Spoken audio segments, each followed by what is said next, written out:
Derriere red to wide load. This yard bird tastes like fried toad. Turn love villain. Take pride in cold words. Crooked eye mode.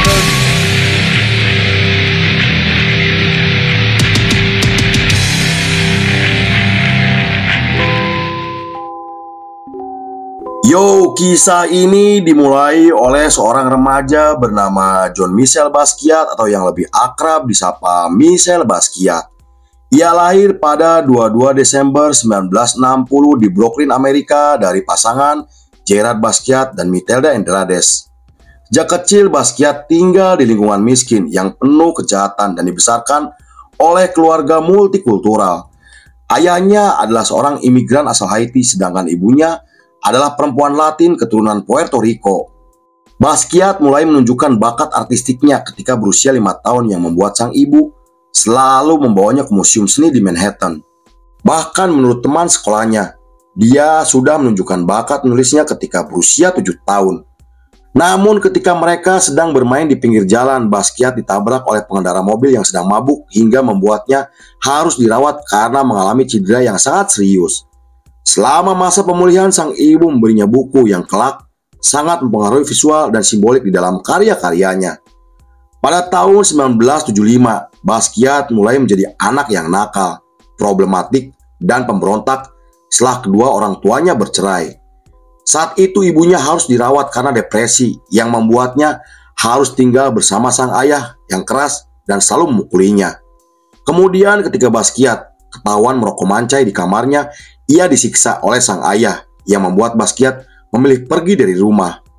Di usianya yang masih 15 tahun, Basquiat mulai mengkonsumsi LSD dan tidur di bangku taman selama berhari-hari. Ia juga mulai memproduksi kartu pos bertemakan punk untuk dijual di jalanan hingga menggambar objek pakaian orang lain demi mencukupi kebutuhan hidupnya. Meski ayahnya dikenal keras dan selalu memukulinya, tetapi sang ayah akhirnya menemui Basquiat yang saat itu tidur di taman setelah mendapatkan info dari kepolisian setempat. Selain membawa Basquiat pulang ke rumah, sang ayah memintanya untuk merubah sikap dan melanjutkan pendidikan sampai universitas. Hal itu karena sang ayah ingin melihat Basquiat sukses, mendapatkan gelar sarjana, tidak seperti ayah dan ibunya yang hanya lulusan sekolah dasar.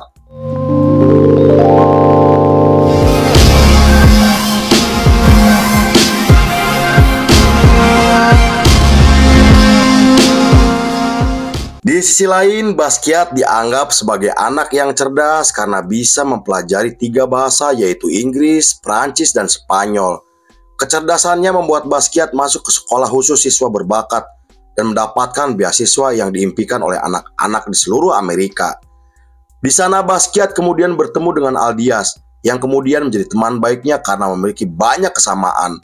Namun karena tidak cocok dengan sistem pendidikan, Basquiat sering bolos hingga memutuskan berhenti sekolah di usia 17 tahun. Hal itu membuatnya diusir dari rumah oleh sang ayah, di mana Basquiat kembali memilih tinggal di taman di jalanan Brooklyn yang dihuni oleh kelompok geng dan aksi kejahatan.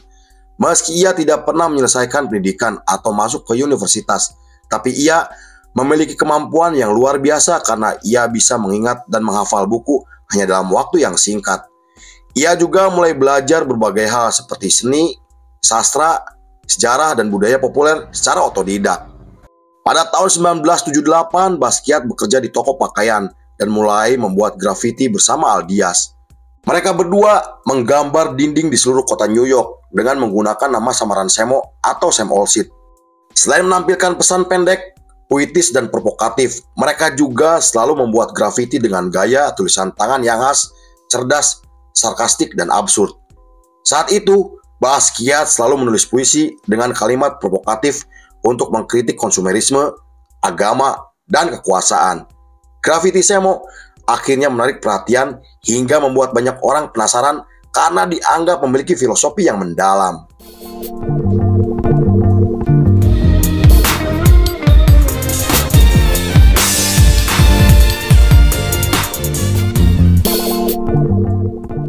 Di periode tersebut, nama Semo menjadi semakin dikenal setelah dibahas oleh majalah besar Amerika. Kemudian seiring berjalannya waktu, Basquiat semakin tertarik dengan dunia seni di mana ia ingin memiliki karya dan dipajang di galeri seni. Basquiat ingin membawa Semo menjadi lebih personal dan komersial. namun ditentang oleh Aldias yang dikenal idealis. Saat itu Aldias mengatakan tidak tertarik dengan ketenaran atau pasar seni karena ingin menjadikan Semo sebagai bentuk ekspresi anti komersial. Perbedaan visi mereka memicu perdebatan yang membuat persahabatan mereka mulai merenggang. Bahkan pada tahun 1979 ketika Basquiat mengklaim jika Semo adalah miliknya, Aldias merasa dihianati yang membuat persahabatan mereka benar-benar hancur. Kemudian muncul grafiti Semo is Dead di seluruh kota New York yang digambarkan sebagai pernyataan resmi jika proyek kolaborasi mereka telah berakhir. Meski pembuat grafiti masih belum diketahui sampai saat ini, tapi beberapa orang berpendapat jika grafiti tersebut dibuat oleh Aldias sebagai bentuk kekecewaan terhadap Basquiat. Pada bulan Agustus masih di tahun yang sama, Basquiat tampil di acara televisi yang dipandu oleh Glenn O'Brien, teman baiknya. Ia juga mulai membuat grafiti di sekitar sekolah seni yang membuatnya bisa berteman dengan Keith Haring dan Michael Holman. Holman sendiri adalah seorang seniman, penulis, sekaligus pembuat film yang sangat terkenal di Amerika. Kedekatannya dengan Basquiat membawanya berteman dengan sutradara film yaitu Vincent Gallo. Saking dekatnya, ia dan Vincent sampai mendirikan band rock eksperimental bernama Grey yang kemudian merekrut Basquiat sebagai vokalis. Kemunculan band Grey langsung menarik perhatian banyak orang karena berisi personil yang telah memiliki nama besar dan mulai menjadi band reguler di beberapa klub malam termasuk CBGB yang membuat nama Grey menjadi semakin dikenal di kalangan para remaja.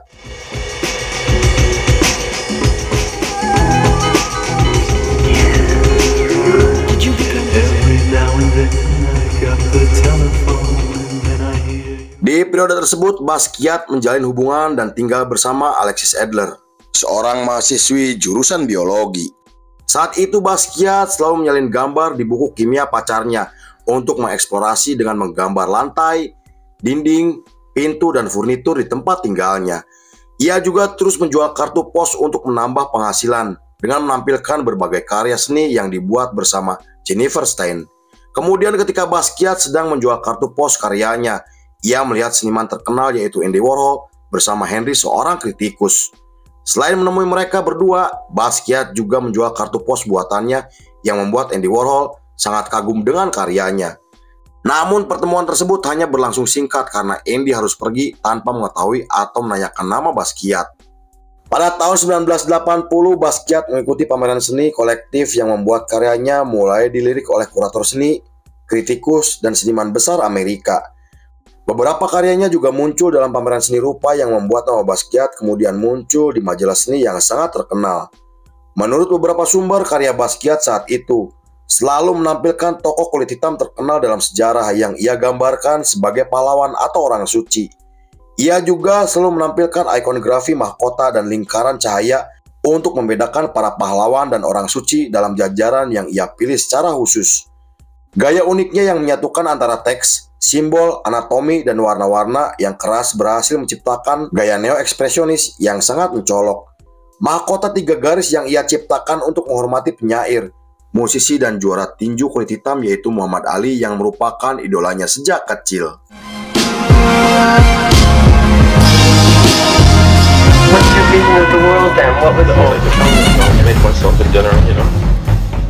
Pada tahun 1981, Basquiat merilis film dokumenter yang menceritakan karir, kehidupan sehari-hari, dan proses menciptakan karya seni. Selain menampilkan Basquiat yang sedang berkeliaran dengan melukis dan cat di tangannya, film tersebut juga menampilkan Basquiat sedang melukis benda-benda yang ia temui di jalanan seperti pintu bekas yang telah dibuang. Di film tersebut juga menampilkan Basquiat bertemu dengan seniman, musisi, model, dan orang aneh yang diperankan oleh tokoh asli seperti Debbie Harry dari band Blondie. Meski Basquiat memerankan karakter fiksi, namun film tersebut menjadi satu-satunya film di mana Basquiat berakting sebagai dirinya sendiri. Kemudian Basquiat menjual lukisan pertamanya kepada Debbie Harry seharga $200 setelah syuting video klip untuk band Blondie. Lukisan tersebut memiliki makna mendalam dengan menampilkan simbol kemewahan status dan impian Amerika terutama dalam budaya kulit hitam. Para pengamat dan kurator seni menggambarkan lukisan tersebut sebagai potret visual dari ambisi, ketegangan sosial, dan impian yang tidak tercapai.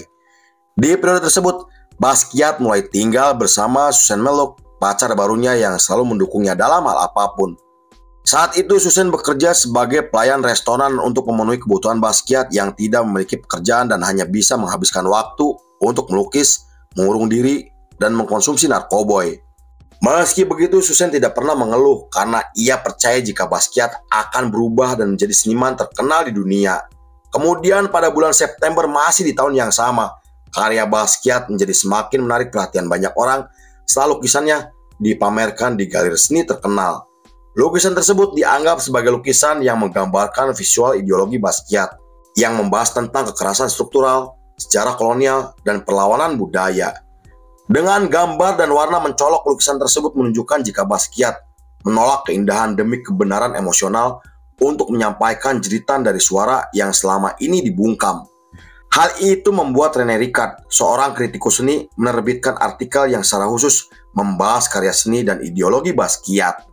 Chairman of Philips Dupuy and Company, worked on in 1981, and already he was a mega copy of the Grey Anatomy, he was familiar with from his days as a street artist. Pada tahun 1982, Anina Nosei mengundang Basquiat untuk bergabung di galerinya di mana Anina ingin menggelar pameran tunggal untuk Basquiat hingga menyediakan semua kebutuhannya.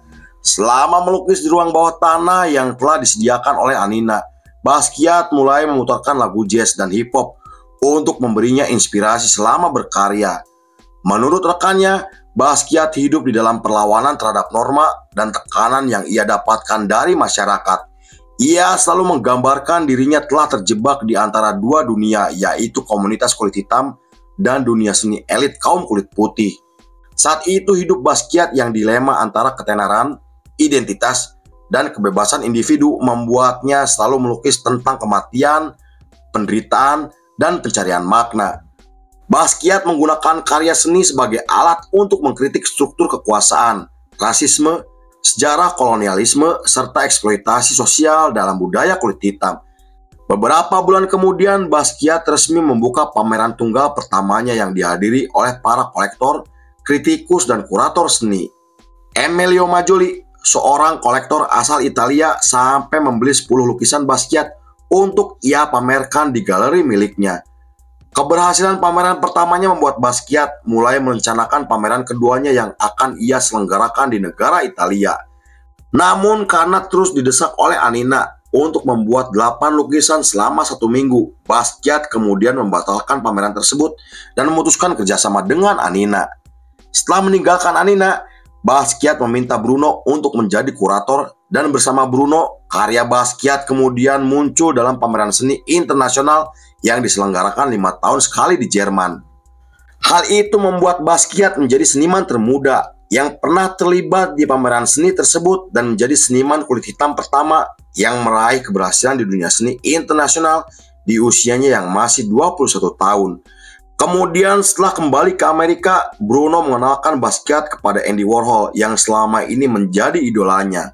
Bahkan Basquiat sampai melukis potret dirinya bersama Andy Warhol sebagai hadiah yang membuat persahabatan mereka menjadi semakin dekat. No, Kate came over. Can you lower the magazine a little bit? What's your last name? I want you to be my SD.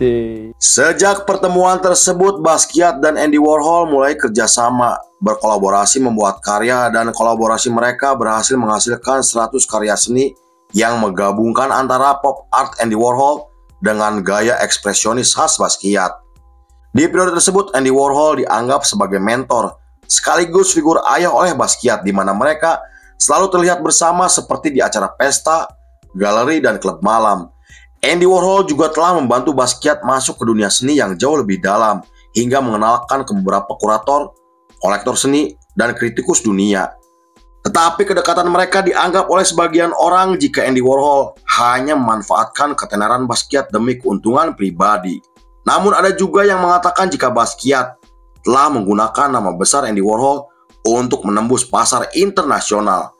Pada tahun 1983, Basquiat pindah ke Los Angeles dan tinggal bersama Madonna, pacar barunya yang saat itu belum terkenal. Di sana Basquiat membuat lukisan paling tajam, politis, dan penuh simbolis yang dikaitkan dengan rasisme sampai perbudakan.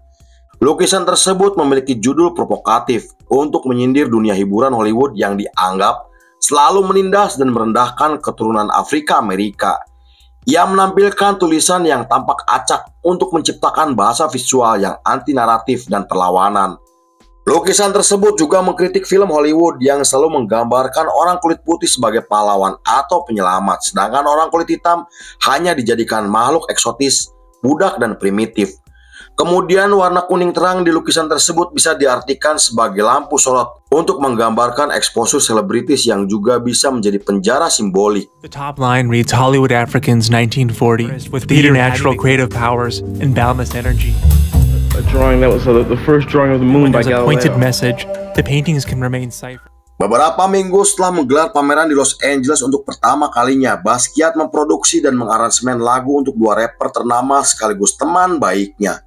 Lagu tersebut kemudian muncul dalam film dokumenter dan menjadi lagu hip-hop terhebat sepanjang masa. Tak hanya itu, sampul album yang dibuat oleh Basquiat menjadi barang langka, hingga menjadi album hip-hop paling berharga di dunia seni. Menurut seorang jurnalis asal Amerika, Basquiat mendapatkan uang $2 juta per tahun yang membuat emosinya tidak stabil di tengah ketenarannya yang semakin meningkat. Semakin banyak uang yang ia dapatkan, Basquiat malah semakin takut dan paranoid hingga membuatnya kembali terjerumus ke dunia narkoboy. Selain karena dilema antara kemewahan dan identitas, hal itu ia lakukan untuk mengatasi tekanan dari dunia seni yang selalu didominasi oleh kaum kulit putih. 2 tahun kemudian, tepatnya pada tahun 1985, Basquiat dan Andy Warhol menggelar pameran kolaborasi yang mendapatkan kritikan dari berbagai pihak. Salah satu kritikus seni sampai mengatakan jika Basquiat malah seperti asisten Andy Warhol dibandingkan dengan kolaborator atau seniman yang sejajar. Kritikan tersebut kemudian sampai ke telinga Basquiat dan melukai hatinya karena merasa tidak dianggap, tidak dihargai layaknya seniman. Basquiat juga mulai menjauh dari Andy Warhol karena Andy Warhol tidak melakukan apapun ketika Basquiat dipojokkan oleh media. Sepanjang periode tersebut sampai tahun 1986, Basquiat terus menggelar pameran seni di beberapa negara seperti Paris, Italia, dan Pantai Gading. Kemudian ia menjadi seniman termuda yang karyanya dipamerkan di galeri Jerman yang saat itu dihadiri oleh penikmat seni dari seluruh penjuru dunia. Namun setelah Andy Warhol meninggal dunia akibat serangan jantung pada tahun 1987, Basquiat mulai mengalami depresi dan kehilangan arah yang membuatnya semakin tenggelam dalam penggunaan narkoboy. Meski begitu, Basquiat tetap melanjutkan karirnya dengan menggelar pameran di Paris dan Jepang hingga merancang wahana untuk taman hiburan di Jerman.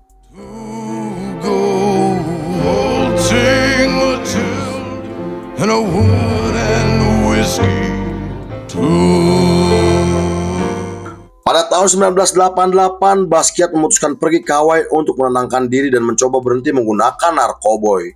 Di sana Basquiat akhirnya kembali melukis dengan kondisi yang lebih stabil secara fisik dan emosional. Namun setelah kembali ke New York, Basquiat kembali menggunakan narkoboy yang ia dapatkan dari teman lamanya dan pada 2 Agustus 1988, Basquiat ditemukan meninggal dunia di apartemen yang disebabkan oleh overdosis di usia yang ke-27 tahun. Kabar tersebut langsung menggemparkan dunia karena harus kehilangan seniman kontemporer yang paling berbakat sepanjang masa dan ia dimakamkan di pemakaman umum yang hanya dihadiri oleh teman dekatnya. Keith Haring sampai membuat lukisan khusus untuk mengenang kepergian sahabatnya. Beberapa hari setelah kematiannya, reputasi dan nilai karya Basquiat meningkat drastis yang menjadikannya sebagai ikon juga legenda untuk seni kontemporer. Salah satu lukisan Basquiat berhasil terjual seharga $120 juta yang menjadikan lukisan tersebut sebagai salah satu lukisan termahal sepanjang masa. Banyak galeri seni di berbagai negara mulai menggelar pameran seni dengan menampilkan karya Basquiat sebagai bentuk penghormatan kepada sang legenda. Lalu pada tahun 1992, galeri seni di New York menampilkan beberapa lukisan, sketsa, dan kolase Basquiat yang belum pernah ditampilkan sebelumnya. Meski Basquiat telah meninggal dunia, namun karya hebatnya tidak akan pernah mati dan selalu dikenang oleh banyak orang. Karya Basquiat terus bertransformasi menjadi bahasa visual lintas generasi melalui pameran, seni, musik, dan pop culture. Ia menjadi seniman kulit hitam pertama yang berhasil mendobrak batasan dunia seni elit yang sebelumnya hanya didominasi oleh seniman kulit putih. Karena itu Basquiat telah diakui oleh dunia sebagai salah satu seniman paling berpengaruh dalam sejarah seni kontemporer. Lalu film pun selesai.